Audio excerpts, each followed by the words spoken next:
Hello students, welcome back to my channel. Myself Deepali Shah and you are watching Deepali ma'am science class.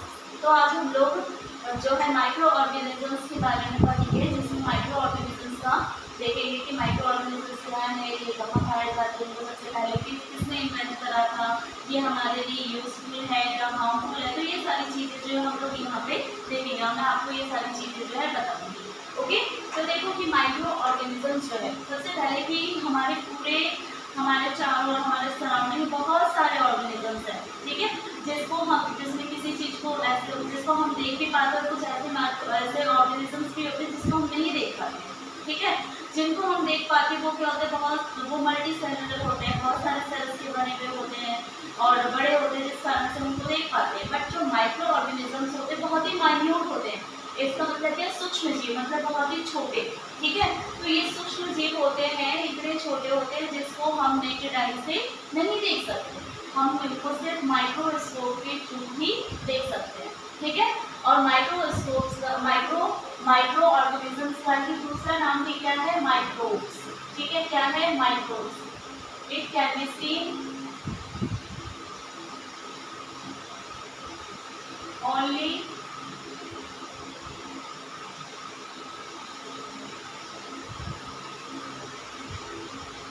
it can be seen through microscope, okay. Microscope में ही हम इसको देख सकते हैं, ठीक है। आगे देखो कि ये कहाँ पे प्रेजेंट होते हैं, ये कहाँ पाए जाते हैं। ये हमारे एवरीवेयर है, हर जगह है। हमारे बॉडी, इंटरनल बॉडी में भी हो सकते हैं, हमारे बाहर भी हो सकते हैं, एक्सटर्नली भी हो सकते हैं, हमारे एयर में प्रेजेंट है, हमारे वाटर में प्रेजेंट है, सॉइल में प्रेजेंट है, एवरीवेयर, हर जगह जो है ये माइक्रो ऑर्गेनिजम्स जो है ये पाए जाते हैं, ठीक है। अब ये माइक्रो ऑर्गेनिजम्स जो होते हैं, इनमें जो सबसे पहले इनको इन्वेंट करा था वो किसने करा था, ठीक है। इन्वेंटेड माइक्रोब्स इन्वेंटेड बाय, किसने इन्वेंट करा था उसको, invented by microbes are invented by Leeuwenhoek, ठीक है, ल्यूवेनहुक।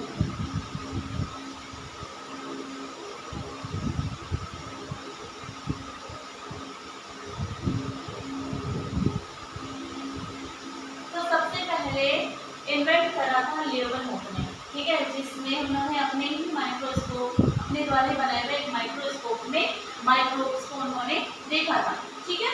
अब देखो कि जैसे मैंने अभी आपको बताया कि अभी पर प्रेजेंट है, ठीक है। और एक चीज की जो माइक्रोब्स होते हैं, या मान लो कि जो माइक्रो ऑर्गेनिजम्स होते हैं उनका जो स्टडी किया जाता है, साइंस के उस ब्रांच को माइक्रोबायोलॉजी कहा जाता है, जिसमें माइक्रोब्स को लेकर स्टडी किया जाता है, ठीक है, जिसमें माइक्रो ऑर्गेनिजम्स को लेके स्टडी किया जाता है। साइंस के उस ब्रांच को क्या कहा जाता है, माइक्रोबायोलॉजी, ठीक है, माइक्रोबायोलॉजी, ठीक है। और जो साइंटिस्ट होते हैं जो माइक्रोब्स के बारे में स्टडी करते हैं उनको कहा जाता है माइक्रोबायोलॉजिस्ट, ठीक है, साइंटिस्ट आर नोन एज। और जो साइंटिस्ट होते हैं, scientist who study about microbes are known as microbiologist, okay, microbiologist, ठीक है। और ये क्या है, ब्रांच ऑफ साइंस, ठीक है, ब्रांच ऑफ साइंस जिसमें माइक्रो ऑर्गेनिजम्स का स्टडी किया है, उसको माइक्रोबायोलॉजी कहा जाता है। और जो साइंटिस्ट होते हैं उनको माइक्रोबायोलॉजिस्ट कहा जाता है, ठीक है। तो अब हम लोग टाइप्स ऑफ माइक्रो ऑर्गेनिजम्स देखेंगे कि माइक्रो ऑर्गेनिजम्स जो है वो क्या होते हैं, ठीक है। जो माइक्रो ऑर्गेनिजम्स होते हैं ना, वो बहुत सारे होते हैं, लेकिन इसमें क्या होता है कि जो बहुत अलग अलग माइक्रो ऑर्गेनिजम्स बहुत सारे अलग अलग होते हैं, बट इसमें शेप अलग होता है, साइज अलग होता है, कलर अलग होता है, दैट मीन्स सारे एक दूसरे से क्या होते हैं, डिफरेंट होते हैं। तो हम लोग यहाँ पर टाइप्स ऑफ माइक्रो ऑर्गेनिजम्स देखेंगे, टाइप्स ऑफ माइक्रो ऑर्गेनिजम्स कितने हैं, there are 5 major types of microorganisms. First में क्या है? बैक्टीरिया। ओके, इसके बाद क्या है? वायरसेस, फंगी,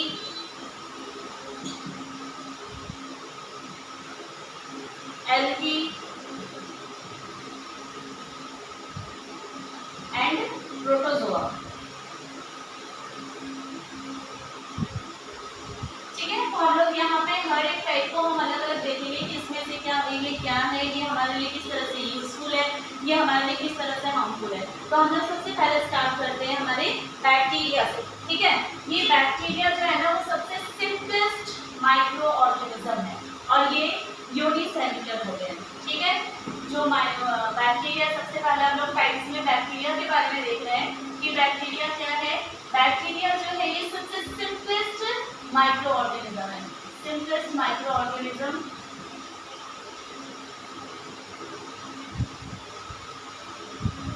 ठीक है, ये सिंपलेस्ट माइक्रो ऑर्गेनिज्म है and it also be unicellular. Okay, और द सिंपलेस्ट माइक्रो ऑर्गेनिज्म है और यूनिसेल्युलर भी है, मींस कि एक सिंगल सेल का भी हो जाएंगे।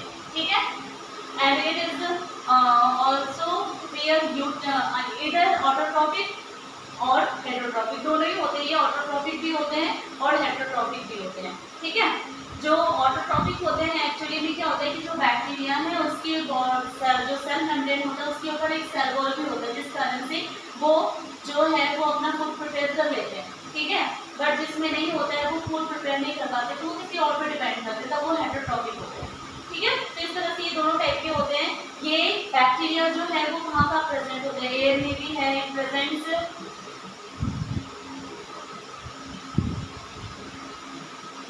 Air, water, soil,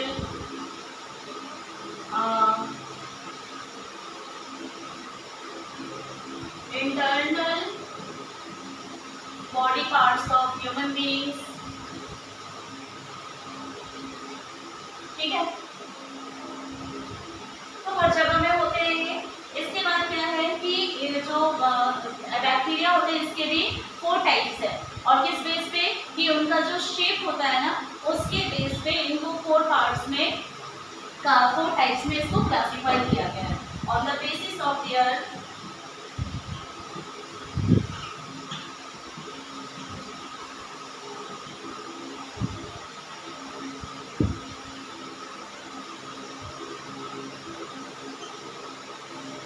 it can be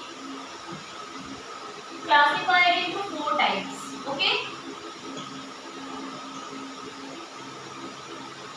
तो इनके 4 टाइप्स हैं। फर्स्ट क्या है? फर्स्ट जैसे कि ये रॉड शेप में भी हो सकता है, रॉड शेप। ठीक है, रॉड शेप कैसा हो गया? ऐसे। ओके, फिर ये स्फेरिकल भी होते हैं। स्फेरिकल में कैसे होगा? ऐसे। ओके, इसके बाद स्फेरिकल के बाद हो गया जैसे ये स्पाइरल भी हो सकते हैं। स्पाइरल कैसे हो सकता है? ऐसे ऐसे। ओके, इसके बाद ये कर्व्ड भी हो सकते हैं, कर्व्ड में ऐसे ऐसे हो सकते हैं। ठीक है, तो इस तरह से ये शेप के अकॉर्डिंग जो है इनको 4 टाइप्स में क्लासिफाई किया गया है, dot shape, spherical shape, spiral and curve. Okay, तो ये बैक्टीरिया के लिए थे। अब हम इसके कुछ यूजफुल और हार्मफुल बैक्टीरिया के बारे में देखेंगे कि ये किस तरह से हमारे लिए यूजफुल होता है और किस तरह से ये हमारे लिए हार्मफुल होता है। ठीक है, तो यूजफुल चीजें देखेंगे कि हम किस तरह से बैक्टीरिया जो है वो हमारे लिए किस तरह से यूजफुल है। जैसे कि किसी फील्ड में जैसे मान लो एग्रीकल्चर,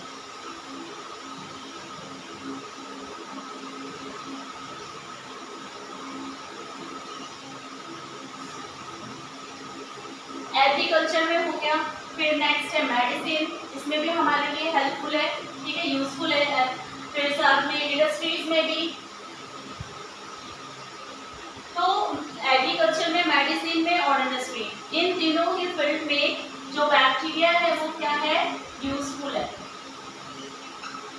ओके, अब हम यहाँ पे देखेंगे कि हमारे लिए किस तरह से यूजफुल होता है। ठीक है, क्या होता है कि हमारे एटमॉस्फेयर में, एयर में अप्रॉक्स 78% जो है वो नाइट्रोजन है, ठीक है, अप्रॉक्स 78%। बट उन 78% में जो नाइट्रोजन है उसको ना तो प्लांट्स उसको डायरेक्ट यूटिलाइज कर सकते हैं और ना ही एनिमल्स। तो ऐसे में क्या होता है कि जो एटमॉस्फेयर में, जो अभी मैं आपको बताने वाली हूँ कि कुछ ऐसे बैक्टीरियाज होते हैं जो उस नाइट्रोजन को नाइट्रोजन कंपाउंड्स के रूप में और नाइट्रेट्स के रूप में उसको कन्वर्ट करते हैं, देन उसको प्लांट्स जो है वो यूज करते हैं। जैसे हम एग्रीकल्चर के बारे में पढ़ रहे हैं तो यहाँ पे उस तरह से जो बैक्टीरियाज होते हैं उसको नाइट्रेट्स, नाइट्राइड्स और नाइट्रोजन कंपाउंड्स के रूप में उसको कन्वर्ट करते हैं, देन प्लांट्स उसको यूज करते हैं और उसी यूजिंग के साथ ही जो प्लांट्स होंगे वो प्रोटीन सिंथेसिस करते हैं, ठीक है। अब यहाँ पे हम देखेंगे क्लियरली क्या है ये एग्रीकल्चर।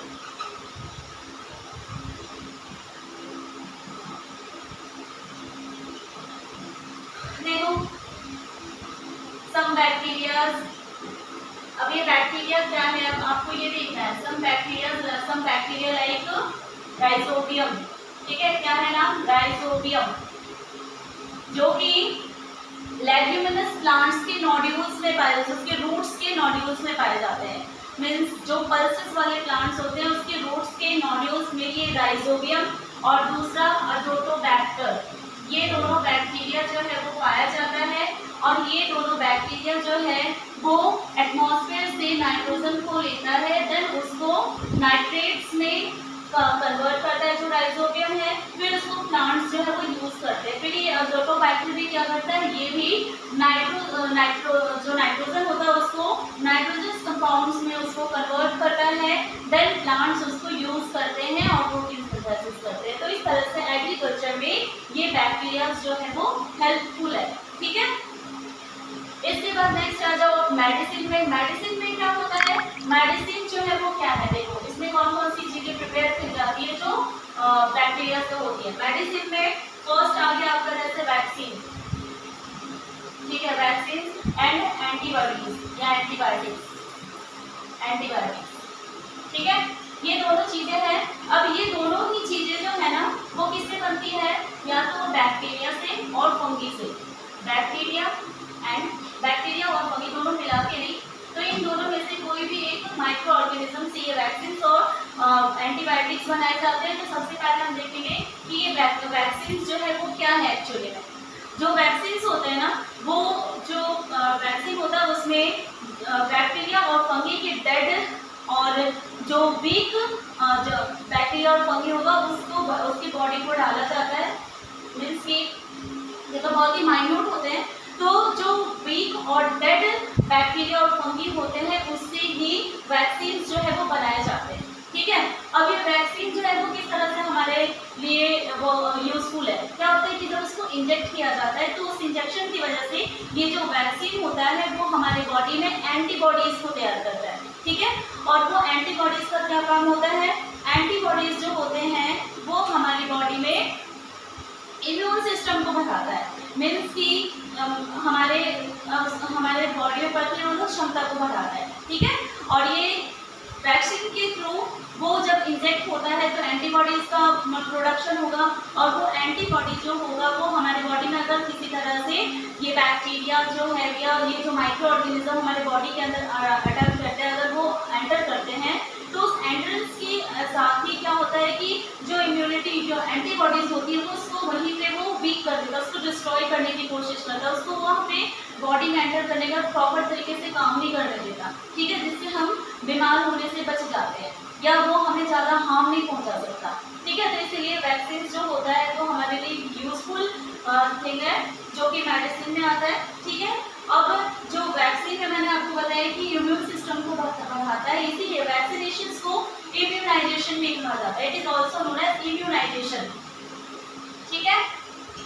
तो इसीलिए क्या होता है कि जो छोटे बच्चे होते हैं उन बच्चों को, जैसे जो न्यू इन्फेंट बेबीज होते हैं उनको स्टार्टिंग से ही वैक्सीनेशन एक पर मंथ जो वैक्सीनेशन दिया जाता है। पहले सबसे 1 से 2 डेज या 3 डेज के बीच में वैक्सीन लगता है, फिर 1 मंथ, फिर आफ्टर 1 मंथ, फिर आफ्टर 1 मंथ, इस तरह से वैक्सीन जो होते हैं वो लगते हैं। और उससे क्या होता है कि उसकी बॉडी में इम्यूनिटी बढ़ती है, उसके बॉडी में इम्यूनिटी बढ़ती है और उसमें एंटीबॉडीज प्रिपेयर होते हैं, तैयार होते हैं, जिससे वो बीमारी से बच सके। ठीक है, तो वो इम्यूनाइजेशन होता है। नेक्स्ट है आपका एंटीबायोटिक्स। एंटीबायोटिक्स जो है ये भी बैक्टीरिया और फंगी से तैयार होता है।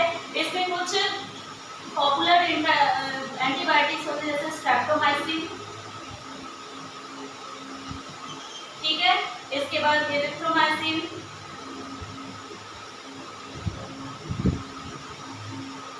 पेनिसिलिन।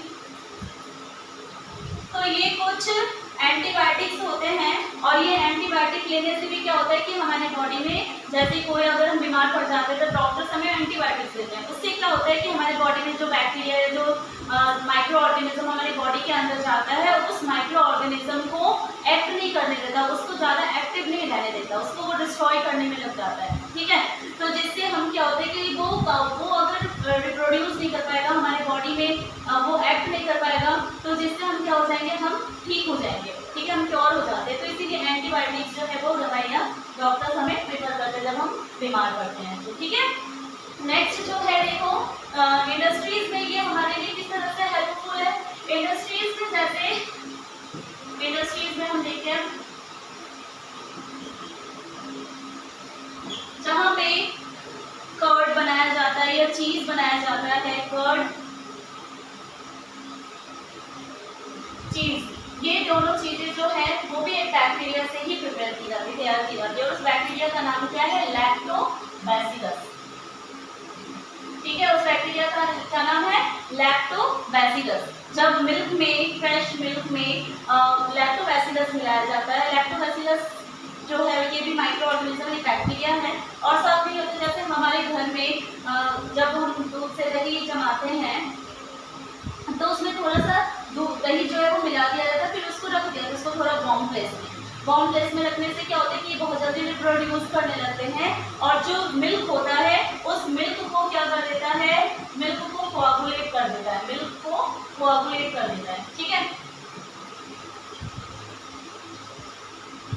और उस कोआगुलेट करता है मतलब मिल्क को सॉलिड मास में कन्वर्ट कर देता है, सॉलिड मास में। ठीक है, और जिससे दूध जो होगा वो दही बन जाता है। ठीक है, इसी तरह से लेदर टैनिंग में भी, टैनिंग ऑफ लेदर में भी क्या होता है, यूज किया जाता है। ठीक है, टैनिंग ऑफ लेदर। ओके, इसके बाद है बैक्टीरिया जो है ये विनेगर बनाने में भी production of, it is also used to the production of vinegar और कॉफी। ठीक है, विनेगर बनाने में भी यूज होता है, कॉफी बनाने में भी यूज होता है। तो इस तरह से ये इंडस्ट्रीज में जो है ये यूज होते हैं। नेक्स्ट जो है वो है आपका क्या है, हार्मफुल बैक्टीरिया। अब किस तरह से ये हमारे लिए हार्मफुल है बैक्टीरिया। ठीक है, देखो क्या है हार्मफुल बैक्टीरिया में, हार्मफुल बैक्टीरिया ये जो है ना, ये कुक्ड और अनकुक्ड दोनों ही फूड को क्या कर देता है, रॉट कर देता है, उसको खराब कर देता है, स्पॉइल कर देता है। It spoils cooked and uncooked food, दोनों ही फूड को क्या कर देता है, ये स्पॉइल कर देता है। ठीक है, और ये ऐसे नहीं, अगर आप मान लो कि फूड को अगर फ्रीज में रखते हो तो फ्रीज में रखने से क्या होता है कि वहाँ का टेम्परेचर जो है वो लो होता है। तो टेम्परेचर लो होने की वजह से वहाँ पे माइक्रो ऑर्गेनिजम्स ग्रो नहीं कर पाते, इसीलिए फूड जो है वहाँ पे खराब नहीं होता। बट क्या होता है कि अगर हम बाहर रख देते हैं समर सीजन में अगर हम फूड को बाहर रख देंगे तो अगर टेम्परेचर ज़्यादा होने की वजह से जो फूड होता है वो खराब हो जाता है, क्योंकि उसमें बैक्टीरिया जो होते हैं वो ग्रो करने लगते हैं। तो उसकी ग्रोथ की वजह से क्या होता है, जो कुक्ड फूड होते हैं वो खराब हो जाते हैं, और जो अनकुक्ड फूड होते हैं, मीन्स की जो वेजिटेबल्स होते हैं, फ्रूट्स होते हैं, वो भी क्या हो जाते हैं, सड़ जाते हैं, वो खराब हो जाते हैं, वो स्पॉइल हो जाते हैं। ठीक है, नेक्स्ट क्या है, नेक्स्ट है कि कुछ सम डिजीजेस लाइक कुछ डिजीज होते हैं, जैसे न्यूमोनिया हो गया। ठीक है, न्यूमोनिया निमोनिया के साथ आपका आ जाता है कोलेरा, कोलेरा के साथ फिर ट्यूबरकुलोसिस हो गया। तो ये सारी बीमारियां जो है ट्यूबरकुलोसिस के साथ, फिर एंथ्रेक्स इन कैटल्स,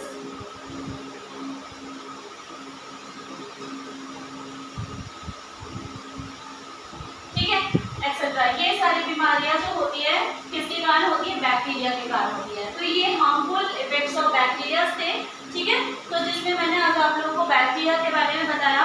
तो ये सेशन मेरा बैक्टीरिया तक ही था, और नेक्स्ट सेशन में आप लोगों को मैं बाकी के और जो 4 माइक्रो ऑर्गेनिजम्स रहते हैं मैं उसके बारे में बताऊंगी।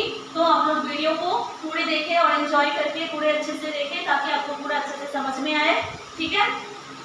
तो आज के लिए यही स्टॉप करती हूँ मैं, और आगे के सेशन के लिए वेट करें, ताकि मैं आपका बना के फिर आपको शेयर करूँ, ठीक है। So thank you.